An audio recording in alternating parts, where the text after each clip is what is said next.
بسم اللہ الرحمن الرحیم۔ ناظرین، کیا آپ نے کبھی وہ حکمران دیکھا ہے جس کے حکم پر ہوائیں بھی جھک جائیں؟ کیا آپ نے کبھی وہ بادشاہ سنا ہے جس کے دربار میں انسان ہی نہیں بلکہ جنات، پرندے اور درندے بھی حاضر ہوں؟ کیا آپ جانتے ہیں وہ کون ہے جسے اللہ نے دنیا کی سب سے انوکھی بادشاہت عطا فرمائی؟ وہ ہیں حضرت سلیمان علیہ السلام۔ حضرت سلیمان علیہ السلام حضرت داؤد علیہ السلام کے بیٹے تھے۔ وہ نہ صرف اپنے والد کی طرح نبی تھے بلکہ اللہ نے ان کو بچپن ہی سے غیر معمولی ذہانت اور حکمت عطا کی تھی۔ چھوٹی عمر میں ہی ان کے فیصلے عقل کو حیران کر دینے والے ہوتے تھے۔ حضرت سلیمان علیہ السلام کا محل محض ایک عمارت نہیں تھا بلکہ وہ اللہ تعالیٰ کی عطا کردہ عظمت کا ایک آئینہ تھا۔ قرآن پاک میں آیا ہے کہ ان کے لیے شیشے کا فرش بنایا گیا جو اتنا شفاف اور خوبصورت تھا کہ انسان اس پر پانی سمجھ کر قدم رکھنے میں ہچکچائے۔ آپ کا محل ایسے پتھروں اور قیمتی جوہرات سے مزین تھا جن کی چمک آنکھوں کو ٹھنڈک پہنچاتی تھی۔ ستون اتنے اونچے تھے کہ انسان سر اٹھا کر دیکھتے دیکھتے تھک جائے۔ کھڑکیاں اور دروازے سنہری رنگ کے اور قیمتی دھاتوں سے تیار کیے گئے تھے۔ یہ محل کئی حصوں پر مشتمل تھا۔ ایک حصہ صرف عبادت کے لیے مخصوص تھا، ایک حصہ عدالت کے لیے تھا جہاں آپ مقدمات سن کر فیصلہ فرماتے، ایک حصہ مہمانوں اور بادشاہوں کی ضیافت کے لیے تھا۔ ہر کمرہ اپنی شان میں لاجواب تھا۔ قیمتی قالین، خوشبوئیں اور چمکتے فانوس ہر جگہ دکھائی دیتے تھے۔ قرآن میں ذکر آتا ہے کہ جب بلقیس محل میں آئی تو انہوں نے فرش کو پانی سمجھا اور اپنی پنڈلیاں ننگی کر لیں، لیکن حقیقت میں وہ پانی نہیں بلکہ شفاف شیشے کا فرش تھا جس کے نیچے سے پانی اور مچھلیاں تیر رہی تھیں۔ اس سے ہمیں پتہ چلتا ہے کہ حضرت سلیمان علیہ السلام کے محل میں فن تعمیر اپنی انتہا کو پہنچا ہوا تھا اور یہ سب اللہ تعالیٰ کی عطا سے تھا۔ سبحان اللہ۔ اللہ تعالیٰ نے حضرت سلیمان علیہ السلام کو یہ معجزہ عطا فرمایا کہ جنات بھی ان کے ماتحت تھے۔ یہی جنات ان کے محل، قلعے، مساجد اور بڑے بڑے حوض بناتے تھے۔ قرآن میں ذکر ہے کہ وہ جنات آپ کے لیے محلات، مجسمے، تالاب جیسے بڑے بڑے برتن اور بھاری دیگچیاں تیار کرتے تھے۔ سبحان اللہ۔ ان کی سلطنت مشرق سے مغرب تک پھیلی ہوئی تھی۔ ہوا ان کے تابع تھی، جہاں چاہتے طوفان کی طرح پہنچ جاتے۔ پرندے، جانور اور جنات سب ان کے دربار میں حاضر ہوتے اور ان کے احکامات پر چلتے۔ یہ وہ بادشاہ تھا جسے اللہ تعالیٰ نے صرف زمین پر ہی نہیں بلکہ ہوا، پرندوں اور جنات پر بھی اختیار دیا تھا۔ یہ وہ محل تھا جس کا فرش شیشہ نہیں بلکہ ایک عجوبہ تھا جس نے انسان کو ہی حیران کر دیا۔ یہ وہ دربار تھا جہاں انصاف ہوتا، جہاں عبادت بھی ہوتی اور جہاں اللہ کی عظمت کا چرچا رہتا۔ ذرا سوچیں، ایک بادشاہ جس کے سامنے صرف انسان ہی نہیں بلکہ جانور، پرندے، ہوائیں اور جنات بھی تابع تھے۔ یہ کوئی عام بادشاہت نہیں تھی، یہ تھی اللہ کی طرف سے عطا کی گئی سب سے انوکھی، سب سے حیران کن بادشاہت۔ اللہ تعالیٰ نے حضرت سلیمان علیہ السلام کو جنات پر بھی مکمل اختیار دیا تھا۔ جو جنات نافرمانی کرتے، حضرت سلیمان علیہ السلام انہیں زنجیروں میں جکڑ دیتے اور قید میں ڈال دیتے۔ حضرت سلیمان علیہ السلام کی ایک خاص معجزاتی طاقت یہ تھی کہ وہ پرندوں اور جانوروں کی زبان سمجھتے تھے۔ ان کے دربار میں صرف انسان اور جنات ہی نہیں بلکہ پرندے بھی شامل ہوتے۔ ملکہ بلقیس یمن کے علاقے سبا پر حکومت کرتی تھی۔ وہ ایک بڑی سلطنت کی ملکہ تھی۔ ان کے پاس ایک عظیم الشان تخت تھا جو سونے، جواہرات اور قیمتی پتھروں سے مزین تھا۔ ان کی قوم سورج کی پوجا کرتی تھی اور اللہ تعالیٰ کو بھول گئی تھی۔ حضرت سلیمان علیہ السلام کی فوج میں ایک پرندہ تھا جسے ہدہد کہتے ہیں۔ ایک دن جب حضرت سلیمان علیہ السلام نے اپنی فوج کا معائنہ کیا تو ہدہد غائب تھا۔ آپ نے فرمایا، اگر ہدہد نے اپنی غیر حاضری کی معقول وجہ نہ بتائی تو اسے سخت سزا دی جائے گی۔ کچھ وقت بعد ہدہد واپس آیا اور اس نے ایک حیران کن خبر دی۔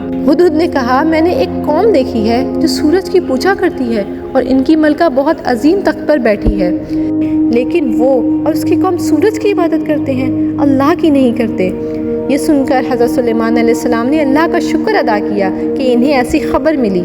حضرت سلیمان علیہ السلام نے ہدہد کے ذریعے بلقیس کے نام ایک خط بھیجا۔ خط میں لکھا تھا، بسم اللہ الرحمن الرحیم، میرے مقابلہ میں سرکشی نہ کرنا اور میرے پاس فرمانبرداری کے ساتھ آنا۔ جب ملکہ بلقیس نے خط پڑھا تو وہ بہت حیران ہوئی۔ انہوں نے اپنے وزیروں اور سرداروں کو بلایا اور مشورہ کیا کہ ہمیں کیا کرنا چاہیے۔ وزیروں نے کہا، ہم طاقتور ہیں، جنگ کر سکتے ہیں، لیکن فیصلہ تو صرف آپ کا ہے۔ بلقیس نے کہا بادشاہ جب کسی علاقے میں داخل ہوتے ہیں تو وہاں فساد کر دیتے ہیں اور معزز لوگوں کو ذلیل کر دیتے ہیں، اس لیے میں سلیمان کی طرف تحفے بھیجتی ہوں، دیکھتی ہوں وہ جواب کیا دیتے ہیں۔ بلقیس نے قیمتی تحفے حضرت سلیمان علیہ السلام کو بھیجے، لیکن حضرت سلیمان علیہ السلام نے تحفے قبول نہ کیے۔ انہوں نے کہا کیا تم اپنے مال سے مجھے خوش کرنا چاہتے ہو؟ جو کچھ اللہ نے مجھے دیا وہ تمہارے مال سے بہت زیادہ بہتر ہے، واپس جاؤ۔ اگر تم نے اطاعت نہ کی تو میں ایسا لشکر لے کر آؤں گا جس کا مقابلہ تم نہیں کر سکو گے۔ حضرت سلیمان علیہ السلام نے اپنی مجلس میں کہا کون بلقیس کا تخت میرے پاس لا سکتا ہے اس سے پہلے کہ وہ میرے پاس اطاعت گزار ہو کر آ جائے؟ ایک طاقتور جن بولا میں اسے آپ کے پاس لے آؤں گا اس سے پہلے کہ آپ اپنی مجلس سے اٹھیں۔ لیکن ایک اور شخص جس کے پاس اللہ کی طرف سے کتاب کا علم تھا، مفسرین کے مطابق آصف بن برقیہ نے کہا میں اسے پلک جھپکنے سے بھی پہلے لے آؤں گا، اور فوراً حضرت سلیمان علیہ السلام کے سامنے ملکہ بلقیس کا عظیم تخت حاضر کر دیا گیا۔ حضرت سلیمان علیہ السلام نے یہ منظر دیکھ کر فرمایا یہ میرے رب کا فضل ہے تاکہ وہ مجھے آزمائے کہ میں شکر کرتا ہوں یا نہ شکری۔ جب بلقیس حضرت سلیمان علیہ السلام کے دربار میں آئیں تو ان سے پوچھا گیا کیا یہ تمہارا تخت ہے؟ وہ حیران ہو کر بولی یہ تو بالکل میرا ہی لگتا ہے۔ حضرت سلیمان علیہ السلام نے بلقیس کو اپنے محل میں داخل ہونے کی دعوت دی۔ یہ محل شیشے کے فرش پر بنا ہوا تھا، نیچے پانی بہہ رہا تھا اور مچھلیاں تیر رہی تھیں۔ بلقیس نے سمجھا یہ پانی ہے، اس لیے اس نے اپنے ٹخنے کھول دیے تاکہ پانی میں نہ بھیگ جائیں۔ تب حضرت سلیمان علیہ السلام نے کہا یہ تو شیشہ ہے، پانی نہیں۔ یہ منظر دیکھ کر بلقیس پر حقیقت آشکار ہو گئی۔ بلقیس نے کہا میں نے اپنے نفس پر ظلم کیا اور اب میں اللہ تعالیٰ کے سامنے سر جھکاتی ہوں۔ اس طرح وہ ایمان لے آئیں اور ان کی قوم کو بھی اللہ کی طرف ہدایت ملی۔ یہ واقعہ ہمیں سکھاتا ہے کہ حکمت اور عقل سے بڑے بڑے دل جیتے جا سکتے ہیں۔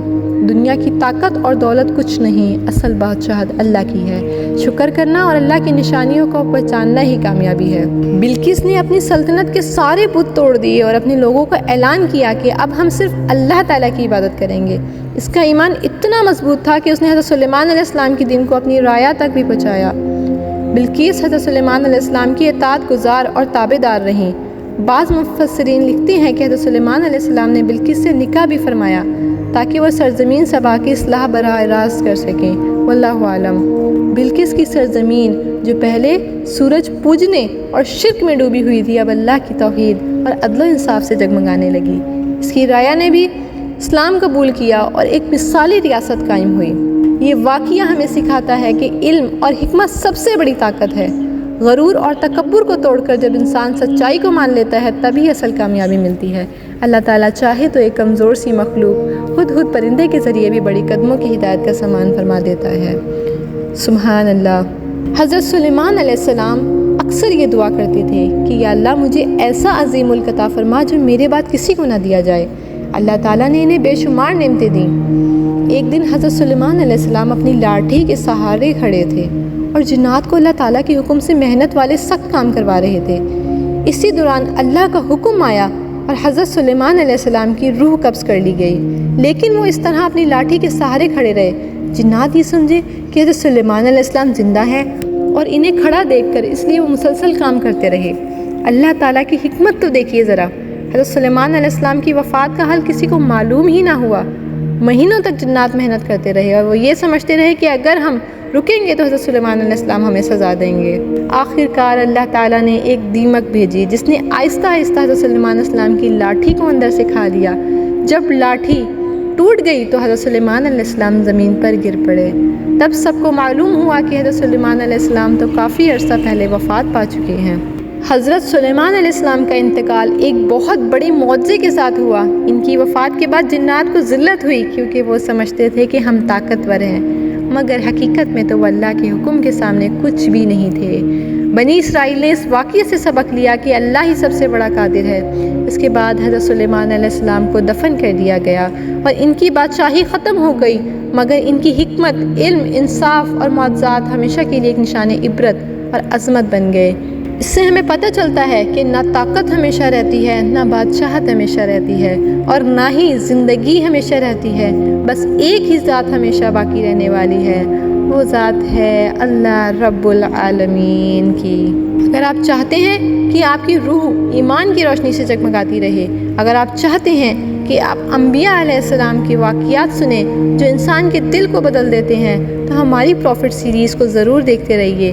یہ کہانیاں صرف کہانیاں نہیں ہیں، یہ ہماری زندگی کے لیے سبق ہیں۔ یہ ہمیں بتاتی ہیں کہ اللہ کے محبوب بندے کیسے جیے اور ہمیں کیسے جینا ہے۔ اگر آپ واقعی چاہتے ہیں کہ آپ کا ایمان اور مضبوط ہو تو اس چینل کو پلیز سبسکرائب کیجئے اور بیل آئیکن کو ضرور دبا دیجئے تاکہ اگلی ویڈیو سب سے پہلے آپ تک پہنچ سکے۔ اٹس می ملائکہ عزیر، ملتے ہیں انشاءاللہ اپنی نیکسٹ ویڈیو میں۔ اللہ حافظ۔